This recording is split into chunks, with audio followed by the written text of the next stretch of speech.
أعوذ بالله من الشيطان الرجيم.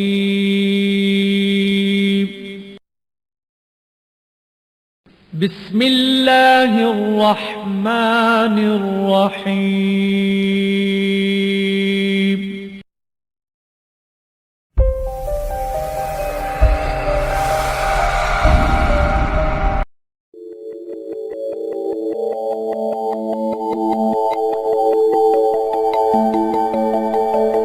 پاک ہے وہ ذات کہ جس نے مختلف طرح کی چیزوں کو اس دنیا کے اندر تخلیق فرمایا اور پھر ان چیزوں میں سے سب سے حسین چیز جو کہ انسان ہے اس کو پیدا فرمایا۔ اور وہی پاک ذات ہے کہ جس نے انسانوں کے لیے جنت کے اندر ایسی نعمتوں کو پیدا فرمایا ہے کہ جسے نہ کسی آنکھ نے آج تک دیکھا ہے اور نہ کسی کان نے سنا ہے اور نہ ہی کسی دل کے اندر آج تک ان کا خیال گزرا ہے۔ پیارے دوستو، آج کی اس ویڈیو کے اندر کائنات کی سب سے انوکھی اور منفرد مخلوق کہ جسے حور کے نام سے جانا جاتا ہے اس کی تخلیق کے حوالے سے ہم احادیث کے مطابق گفتگو کریں گے، لہٰذا آپ سے ہماری گزارش ہے کہ آپ ہماری اس ویڈیو کو اینڈ تک ملاحظہ فرمائیے۔ پیارے دوستو، حضور اکرم صلی اللہ تعالی علیہ وآلہ وسلم سے حوروں کے بارے میں دریافت کیا گیا کہ ان کو کس چیز سے بنایا گیا ہے، تو آپ صلی اللہ تعالی علیہ وآلہ وسلم نے ارشاد فرمایا کہ حور کو 3 چیزوں سے پیدا کیا گیا ہے۔ ان کا نچلا حصہ مشک یعنی کستوری کا ہے، اور درمیانہ حصہ عنبر کا، اور اوپر کا حصہ کافور کا ہے، اور ان کے بال اور ابرو سیاہ نور سے ہیں، اور سیاہ نور ہی کے ذریعے سے ان کا خط کھینچا گیا ہے۔ جبکہ ایک روایت کے مطابق حضور اکرم صلی اللہ تعالی علیہ وآلہ وسلم سے روایت ہے کہ آپ صلی اللہ تعالی علیہ وآلہ وسلم نے ارشاد فرمایا کہ میں نے حضرت جبرائیل علیہ السلام سے پوچھا، کہا کہ مجھے بتلاؤ کہ اللہ تبارک و تعالی نے حور عین کو کس طرح سے پیدا فرمایا ہے، تو انہوں نے فرمایا کہ اللہ عز و جل نے ان کو عنبر اور زعفران کی شاخوں سے پیدا فرمایا ہے، اور پھر ان کے اوپر خیمے نصب کر دیے جاتے ہیں۔ چنانچہ سب سے پہلے اللہ تبارک و تعالی ان کے پستانوں کو خوشبودار گورے رنگ کی کستوری سے پیدا فرماتے ہیں، اور پھر ان پستانوں پر باقی بدن کی تعمیر کی جاتی ہے۔ ناظرین محترم، جبکہ حوروں کے پستانوں کا ذکر کرتے ہوئے ایک مرتبہ حضور اکرم صلی اللہ تعالی علیہ وآلہ وسلم نے ارشاد فرمایا کہ حوروں کے پستان اس طرح سے ہیں جس طرح سے ابھرے ہوئے گول انار ہوتے ہیں۔ ناظرین محترم، جبکہ حضور اقدس صلی اللہ تعالی علیہ وآلہ وسلم سے روایت نقل کی گئی کہ جب آپ صلی اللہ تعالی علیہ وآلہ وسلم کو معراج کرائی گئی تو آپ صلی اللہ تعالی علیہ وآلہ وسلم نے واپس آ کر حور کی صفت بیان کرتے ہوئے ارشاد فرمایا کہ میں نے اس کی پیشانی کو 14ویں کے حسین چاند کی طرح دیکھا ہے، جس کی لمبائی 1030 ہاتھ کے برابر تھی۔ اس کے سر میں 100 مینڈیاں تھیں، اور ہر مینڈی سے دوسری مینڈی تک 1000 چوٹیاں موجود تھیں، اور ہر چوٹی 14ویں کے چاند سے زیادہ روشن تھی، اور موتی کا چاند سجایا ہوا تھا، اور جوہر کی لڑیاں اس کی پیشانی پر پڑتی تھیں، اور جوہر کے ساتھ 2 سطریں لکھی ہوئی تھیں، نمبر 1 بسم اللہ الرحمن الرحیم، اور دوسرا یہ لکھا ہوا تھا کہ جو شخص میری جیسی حور کا طلبگار ہو اس کو چاہیے کہ وہ میرے پروردگار کی اطاعت کرے۔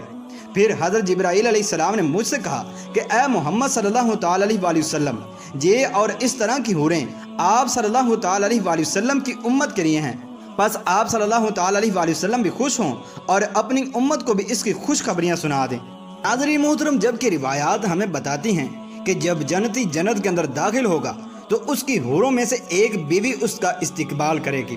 چنانچہ وہ ایسے ہاتھ کی انگلیوں سے استقبال کرے گی کہ اگر کوئی انگلی دنیا کے اندر ظاہر ہو جائے تو اس کے نور سے سورج اور چاند کی روشنی مغلوب ہو جائے۔ چنانچہ پھر اس کے بعد وہ حور اپنے شوہر کو دیکھ کر مسکرائے گی تو اس کی مسکراہٹ سے اتنا نور نکلے گا کہ جنتی لوگ سجدے کے اندر گر جائیں گے، اور وہ یہ سمجھیں گے کہ شاید اللہ تبارک و تعالی نے تجلی فرمائی ہے۔ ناظرین محترم، پھر اس کے بعد حور آ کر اپنے خاوند سے جب لپٹے گی تو اس کے جسم سے ایک ایسی پاکیزہ خوشبو نکلے گی جو کہ جنتی کے ناک کے ذریعے سے اس کے پورے بدن کے اندر داخل ہو جائے گی، اور پھر وہ خوشبو جنتی کے ناک سے کبھی نہ نکلے گی۔ ناظرین محترم، حور اپنے جنتی شوہر کو ایسے بالوں سے ڈھانپ لے گی کہ اگر اس کے بالوں کی ایک لٹ دنیا کے اندر ظاہر ہو جائے تو مشرق و مغرب کو خوشبو سے بھر دے۔ ناظرین محترم، پھر اس کے بعد حور جب اپنے جنتی شوہر کو بوسہ دے گی تو وہ اپنے ایسے ہونٹوں اور زبان سے بوسہ دے گی کہ جس کے بارے میں حدیث میں آتا ہے کہ حضور اکرم صلی اللہ تعالی علیہ وآلہ وسلم نے ارشاد فرمایا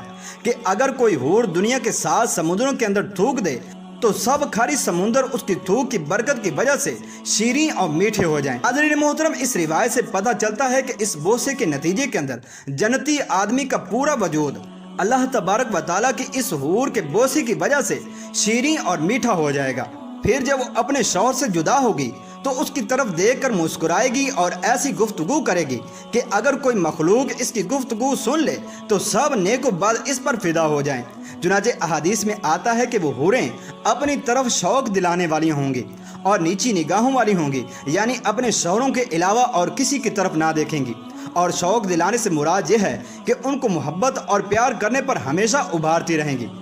ناظرین محترم، پھر اس کے بعد جب جنتی اس کی پنڈلیوں کو دیکھے گا تو اس کی پنڈلیوں کا نور اور حسن اس کے قدموں سے 1,00,000 گنا زیادہ ہوگا۔ چنانچہ جب وہ اس کی رانوں کا نور دیکھے گا تو اس کا نور اور حسن اس کی پنڈلیوں سے 1,00,000 گنا زیادہ ہوگا، اور اس کی سرین کا حسن اور نور اس کی رانوں سے 1,00,000 گنا زیادہ ہوگا، اور اس کے پیٹ کا حسن اور نور اس کی سرینوں سے 1,00,000 گنا زیادہ ہوگا، اور اس کے سینے کا حسن اور نور اس کے پیٹ سے 1,00,000 گنا زیادہ ہوگا، اور اس کے چہرے کا حسن اور نور اس کے سینے سے 1,00,000 گنا زیادہ ہوگا۔ ناظرین محترم، پھر اس کے بعد جنتی حور اپنے شوہر کو اپنی قربت کی طرف بلائے گی۔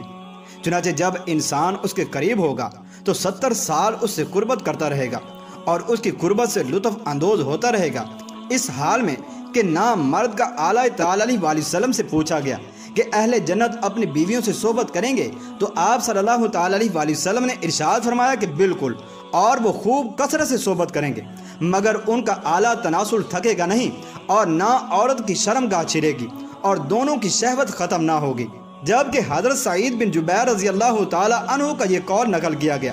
کہ جنتی کے جسم میں 70 سال تک شہوت ہوگی اور وہ لطف اندوزی کرتا رہے گا، مگر اس مجامت کی وجہ سے اس کو جنابت لاحق نہ ہوگی، لہذا اس پر غسل بھی واجب نہ ہوگا اور نہ ہی اس میں کمزوری آئے گی، اور وہاں سوائے لطف اندوزی کے اور کچھ نہ ہوگا۔ جبکہ امام طبرانی نے حضرت ابو ہریرہ رضی اللہ تعالیٰ عنہ سے روایت نقل کی کہ آپ صلی اللہ تعالیٰ علیہ وآلہ وسلم سے پوچھا گیا کہ اے اللہ کے رسول، کیا ہم جنت میں اپنی عورتوں سے صحبت کریں گے؟ تو آپ صلی اللہ تعالیٰ علیہ وآلہ وسلم نے ارشاد فرمایا کہ جنتی ایک دن میں 100 باکرہ یعنی کواری عورتوں سے صحبت کرے گا۔ پیارے دوستو، ان تمام تر روایات سے پتہ چلتا ہے کہ جنتی حور کو اللہ تبارک و تعالیٰ نے ایک خوبصورت انداز کے اندر پیدا فرمایا ہے،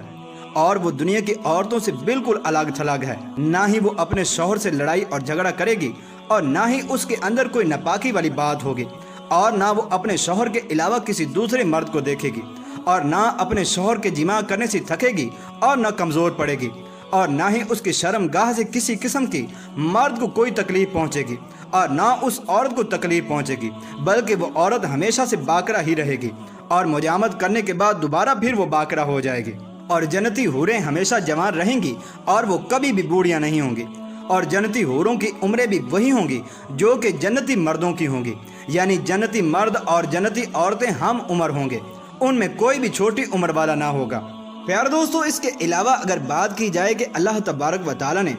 جنتی حور کو کتنی خواہش عطا کی ہے، تو حضرت سعید بن جبیر رضی اللہ تعالیٰ عنہ سے روایت ہے کہ جنت میں مرد کا قد 70 میل کے برابر ہوگا اور عورت کا قد 30 میل کے برابر ہوگا۔ اس عورت کے سریر خشک زمین کی طرح پیاسے ہوں گے۔ مرد کی شہوت عورت کے جسم میں 70 سال تک باقی رہے گی، جس کی لذت اسے محسوس ہوتی رہے گی۔ جبکہ ابن ابی شیبہ نے اس روایت کو نقل کیا کہ جنتیوں میں ہر مرد کا قد 90 میل ہوگا اور عورت کا قد 80 میل ہوگا، اور عورت کے سرین خشک زمین کی طرح پیاسے ہوں گے۔ مرد کی شہوت عورت کے جسم میں 70 سال تک باقی رہے گی، جس کی لذت اسے محسوس ہوتی رہے گی۔ ناظرین محترم، اس سے پتہ چلتا ہے کہ اللہ تبارک و تعالیٰ نے حوروں کو 70 سال کی خواہش عطا کی ہے۔ ناظرین محترم، بے شک جنت اور جنت کی نعمتیں اللہ تبارک و تعالیٰ نے